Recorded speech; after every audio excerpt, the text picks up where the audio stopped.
আজকের রেসিপি হলো চন্দ্রমুখী চিকেন। তো তার করার জন্য প্রথমে পেঁয়াজটা কাটলাম, তারপর টমেটো কাটলাম, এরপর আমি কাঁচা লঙ্কাগুলো চিনে নিলাম। তো সমস্ত রকম মশলা ঠিকঠাক করে নিলাম। তা ফোড়নে দেওয়ার জন্য তেজপাতা, শুকনো লঙ্কা, গরম মশলা, গোটা গরম মশলা। তাই প্রথমে আমি তেলটা দিলাম।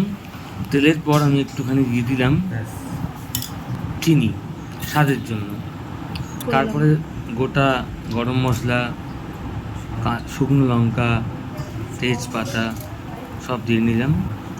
তারপরেই আমি দিলাম একটুখানি তেলটাকে ওটাকে গরম করে নিয়ে দিয়ে দিলাম রসুনটাকে ভালো করে ভাজলাম। রসুনটাকে ভালো করে ভেজে নেওয়ার পরেই দিয়ে দিলাম আদাটাকেও ভালো করে ভাজলাম, একদম লাল লাল করে ভেজে নেওয়ার পর বেশ ভালো করে ভাজলাম। যেমন ভাজলাম একটু তেল ছাড়বে। তারপরে আমি দিয়ে দিলাম পেঁয়াজ, একদম মিহি করে কুচনো পেঁয়াজ পরিমাণ মতো দিয়ে পেঁয়াজটাকে ভালো করে কষতে থাকলাম। পেঁয়াজটাকে ভালো করে কষে নেওয়ার পরেই হালকা নুন দিয়ে দিয়েছিলাম। তারপর একটা বাটিতে হলুদ, লঙ্কা গুঁড়ো, জিরে, ধনে এগুলোকে একত্রে জল দিয়ে গুলে নিয়েছিলাম, পরে দেখাচ্ছি। তার আগে দিয়ে দিয়েছিলাম কাঁচা লঙ্কা। এই যে এখন ভালো করে এগুলো গুলে নিচ্ছি।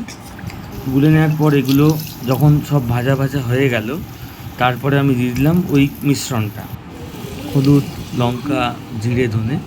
ভালো করে কষা কষা হয়ে যাওয়ার পর মাংসটা দিলাম। মাংসটাকে ভালো করে মশলার সঙ্গে নেড়ে নেড়ে ভেজে নিলাম টোটালটাকে। তারপর টমেটো দিলাম। তারপর মনে হলো যে এটা একটু ছোট হয়ে গেছে, হাঁড়ি বদলে একটু বড় হাঁড়ি নিলাম। বড় হাঁড়ি নেওয়ার পর ভালো করে কষতে থাকলাম। কষার পর আমি কাশ্মীরি মির্চি দিয়ে দিলাম সানরাইজের। তারপর আমি এটিকে গরম জল করে একটু দুধ গুলে নিয়েছিলাম, সেই দুধ এখন দিয়ে দিলাম।